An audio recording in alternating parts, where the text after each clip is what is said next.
ternyata dia dapat majikan baru, dan akhirnya ketika dapat majikan baru dia bisa visanya turun. Tetapi ada beberapa hal yang juga imigrasi itu menelpon ke agent, atau imigrasi nelpon ke majikan yang lama. Setelah nelpon ke majikan lama, kemudian nelpon ke agent. Agent kan bertanya, kenapa anak ini nggak boleh. Kadang ada agent yang bertanya, kenapa ini nggak approve, kenapa ini approve.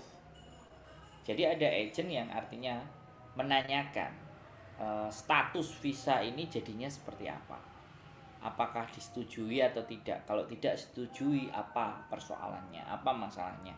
Kalau teman-teman kan biasanya mendapatkan surat dan amplop merah, dan amplop merah itu kan sekali lagi amplopnya nggak boleh dibuka, tapi ada lembaran kertas yang sisi lainnya yang bisa dibuka, kan seperti itu.